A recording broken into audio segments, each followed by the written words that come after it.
What's up, everybody? I'm Boozey, and if you're new to my channel, I'm Boozey. We get creative and do awesome artwork on this channel, so if you like that sort of thing, you should totally stick around.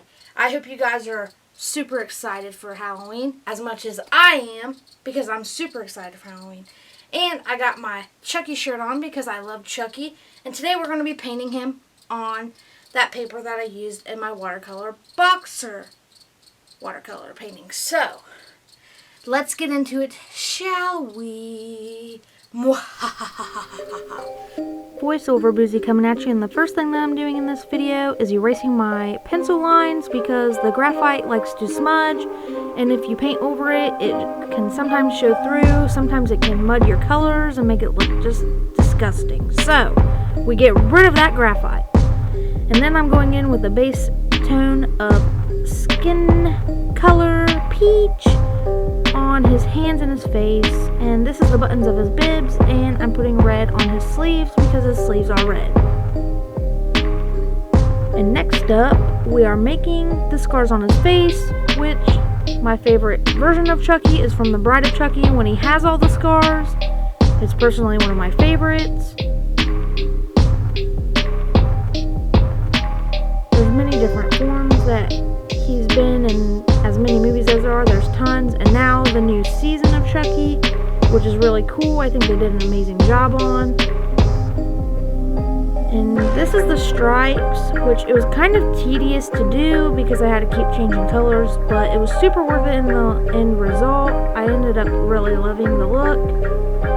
And in a future video, I'm planning, which it won't be this Halloween, it might be next Halloween, I'm not sure, but sometime in the future, look forward to seeing me make a Chucky baby doll. Well, it ain't even a baby doll. It's going to look like a Chucky doll, but I'm going to make it out of an old baby doll of mine from when I was a kid because your girl is broke and does not want to spend $600 on the Trick or Treat Studios one. As much as I'd love to have it in my Chucky collection, it'd be amazing, but that's going to have to be in the future maybe. One day I will have it, but until then, I'm going to do it yourself it.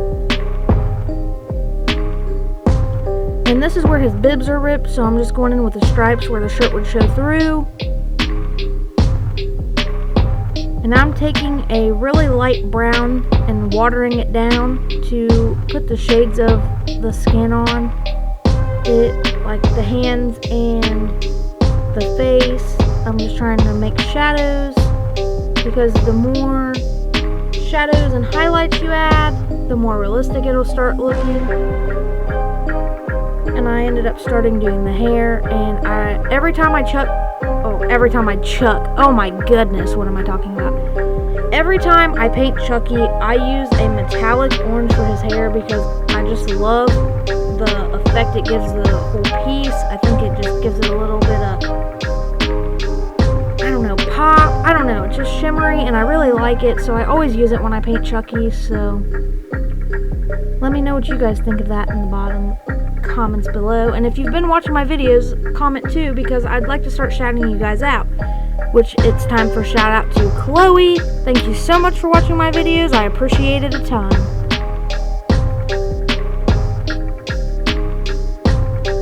I'm going over like the shadows of the pants so that I can see it after I do the whole thing. I didn't want to lose my pencil lines because once you erase them, they do get really light.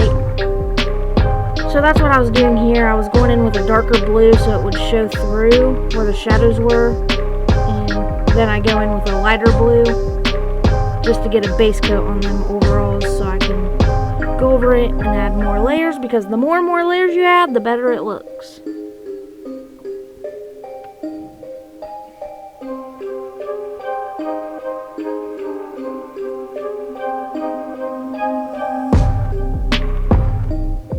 What are you guys going to be for trick or treat this year? Or are you going to Halloween parties? Or what are you guys doing? Let me know. I love the spooky season. It's so exciting.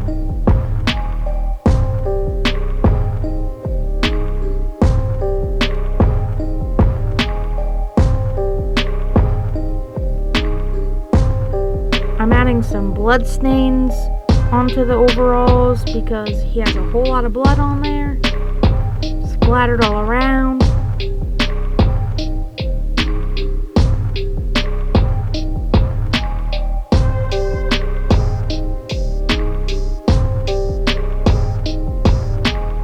taking black over top of them shadows in the overalls, just to give it some more depth. And when you see shadows on the shirt, I probably just watered down black and made it look gray, like right there. And I used my finger to kind of pick up some of it so it wasn't so dark.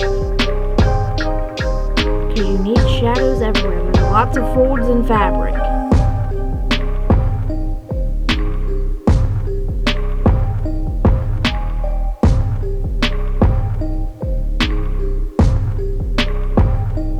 Adding more shadows in the folds. And then I'm adding a yellow hard hats, and his overalls have a bunch of different types of toys on them, so that's what I was doing. And I'm using a white pen that I got on Amazon to add the stitches of the overalls and some highlights. And I'm doing the red toys on the overalls. And this is some details on the face, which the mouth I'm not happy with. I fiddled around with it for a while and I just couldn't figure it out. And I'm using a fine liner to outline the toys so they show a little bit better, because the bloodstains kind of overtook the whole thing. Signature time, baby! Thank you for watching! Are you guys ready to see the final spooktacular results? Here it is! I hope you guys like it as much as I do. I wish that his face, something is weird about the face, but I really went super in detail with the clothes. Like, I'm very happy with the clothes and how the clothes turned out. But something about the face doesn't look right. I think it's my proportions. As usual, your girl struggles with the proportions sometimes. But overall, I do like the turnout of this. I'm actually impressed with the clothes, because I rarely ever draw and paint clothes because it's hard to get all the shapes exact. And I actually freehanded this without the grid method, so this is pretty good for not using the grid like I normally do. I was challenging myself, and I am happy with the results. So if you liked today's video, if you like Chucky, smash the like button and come back for some more artsy fartsy fun. Please subscribe. Thank you for watching. Have a spooktacular Halloween.